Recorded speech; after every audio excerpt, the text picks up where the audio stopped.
Salut l'ambiance, j'espère que vous allez bien. Nouvelle vidéo aujourd'hui en rapport avec mon projet GTA Live. Alors pour vous rappeler le concept du projet, c'est l'idée de faire la grande traversée des Alpes en postant une vidéo par jour, de manière à ce que vous puissiez suivre mon aventure en direct. Alors de manière générale, la grande traversée des Alpes, ça se réalise plutôt en un mois, entre 30 et 40 jours. Moi je vise sur 30-35 jours, on verra comment ça se passe. Mais voilà, qui dit trek d'un mois, dit matériel adapté, dit fatigue qui va s'accumuler, donc il va falloir avoir du matériel un peu plus léger, de manière à optimiser un peu ça et pas se faire mal, et pouvoir quand même apprécier de marcher pendant tout ce temps-là. Pour préparer ce trek, j'ai donc fait plusieurs choix, j'ai testé du matériel que j'ai pu déjà éprouver depuis un an et puis certains depuis quelques mois. Aujourd'hui, je vous présente donc mon Big Four, autrement dit les 4 objets principaux qui vont m'accompagner sur cette traversée et les 4 objets sur lesquels on peut gagner beaucoup de poids et qui sont les plus importants aussi bien en termes de confort que de sécurité. Je vous présente donc mon matelas, mon duvet, ma tente et mon sac.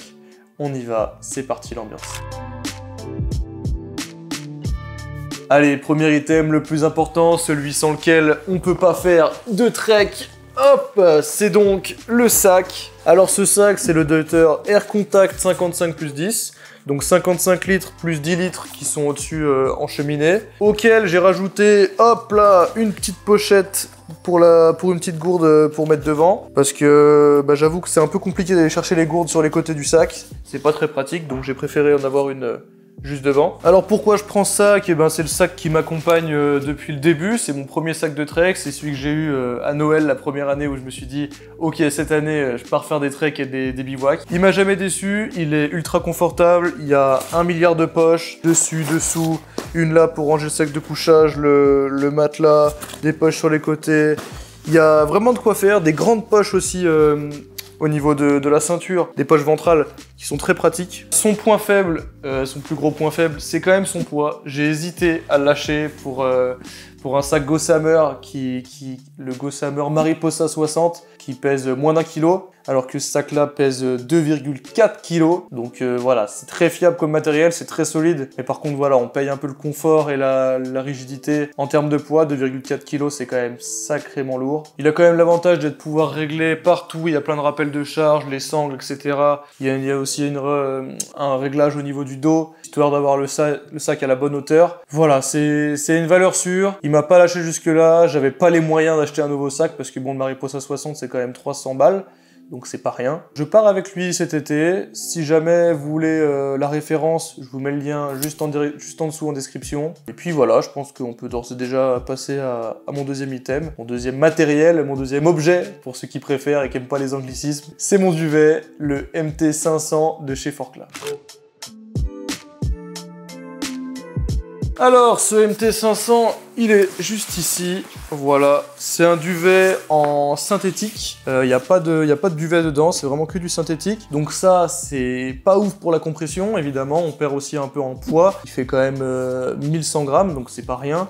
Mais par contre, il a l'avantage d'être un peu plus résistant à la pluie et à l'humidité. Donc ça se tient et sur une aventure d'un mois, c'est quand même assez intéressant. Il a une température de confort de 5 degrés et une limite de 0. Bon, depuis le temps que je l'ai, j'ai l'impression quand même qu'il a perdu un petit peu en résistance. Alors est-ce que c'est moi? Est-ce que c'est pas moi? Est-ce que vraiment il a perdu? J'en sais rien. Bon, de toute façon, en général, je suis couvert en dessous. J'ai mon haut et mon bas de nuit qui me permettent quand même de m'isoler un peu plus. Et puis si jamais il fait un peu plus frais, j'ai ma doudoune. Donc je m'inquiète pas trop là-dessus. L'an dernier, ça l'a très bien fait sur mes traversées, alors que c'était que en tente, par exemple, la traversée de Beldon. Donc je me fais pas trop de soucis. Là, c'est pareil, j'ai eu des températures un petit peu fraîches au niveau du tour de la chaîne des puits.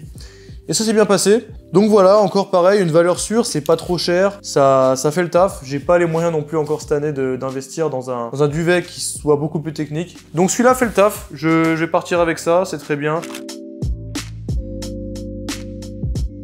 Ensuite, là, j'ai investi, même si, oui, je l'aimais beaucoup, mon matelas Forclaz MT500L, que je vous ai présenté d'ailleurs dans mes items Decathlon pour partir en trek pour pas trop cher. Vous pouvez retrouver la vidéo juste ici, ou juste ici. J'ai investi dans le Thermarest NeoAir X-Lite, qui va me permettre du coup d'avoir un peu plus de sérénité, parce que bon, l'autre, ça fait quand même 2 ans que je l'ai. J'avais peur de partir avec et qu'il se perce, parce que bon voilà, avec l'usure, évidemment, même s'il est super, quand on part sur un mois, c'est quand même différent que de partir sur un trek d'une semaine. Donc voilà, j'ai investi dans celui-là, je sais que c'est quand même assez résistant.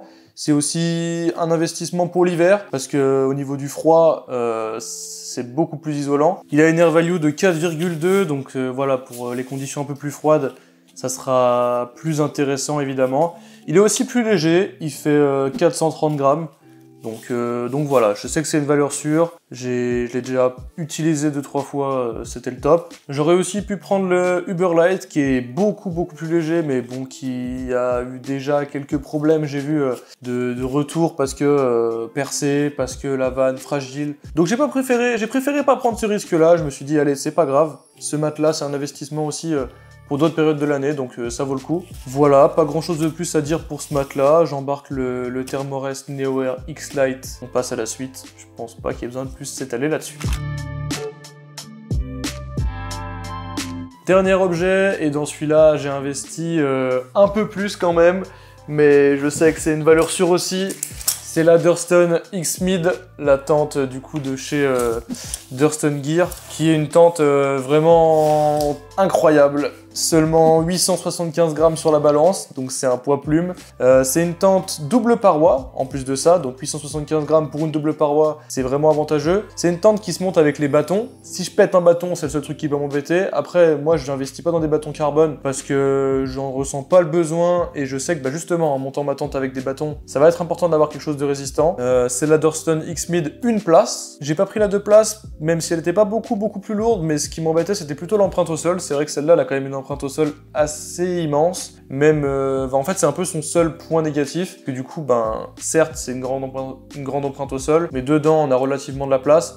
Et puis on a des sacrées absides, ce qui permet de protéger ses chaussures, son sac, tout son matos, et de pouvoir s'étaler un petit peu sans se prendre la tête de tout bourrer ou alors tout devoir mettre dans la tente et pas avoir de place pour dormir. Donc c'est plutôt un bon point. La double paroi, c'est aussi un super point pour éviter la condensation. Elle est 100% polyester, j'ai vu qu'elle avait fait ses preuves en termes de résistance à l'eau, j'ai regardé 1 milliard de tests. De toute façon, pour choisir cette tente-là, j'ai regardé 1 milliard de tests, que ça soit français, anglais, américain, des dizaines de forums, etc. pour comparer, et je me suis arrêté là-dessus. Je sais qu'il y a la Decathlon qui vient de sortir, la MT900 qui est vraiment top aussi. Malheureusement, j'étais pas au courant avant d'acheter celle-ci, mais bon, je sais que celle-ci, elle fait largement le taf, elle a fait ses preuves des dizaines et dizaines de fois.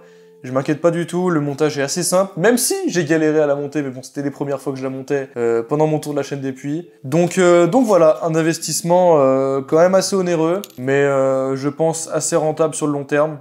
Pour le moment, j'en suis très content et je pense que je vais en être content encore bien longtemps. Voilà, c'est tout pour moi pour cette présentation rapide de mon Big Four. Je pense que j'ai rien oublié, je check quand même sur mon petit papier voir si tout est bon. Mais non, je pense que c'est pas mal. On arrive donc à la fin de cette vidéo, j'espère qu'elle vous a plu, j'espère que vous en avez appris un petit peu plus. Si vous avez des questions sur le matériel, si vous voulez que je parle un peu plus précisément, un peu plus en profondeur de certains matériels que j'ai présentés ici, que ce soit ma tente, mon duvet, etc., n'hésitez pas à me le dire en commentaire. Si la vidéo vous a plu, n'hésitez pas à mettre aussi votre meilleur like, histoire de me le faire savoir. Ça soutient la chaîne aussi, c'est vraiment un truc cool. Et puis, pour pas rater l'aventure qui arrive, n'hésitez pas à vous abonner et à partager toute cette chaîne et toute cette aventure autour de vous, histoire que, voilà, d'autres gens puissent découvrir tout ça, puissent en apprendre un petit peu plus sur le trek, et puis voilà, suivre cette aventure en direct tout l'été. Je suis impatient de partir. Je suis un petit peu stressé aussi, mais ça va être super. Merci d'avoir regardé cette vidéo, à bientôt, et puis à plus d'ambiance.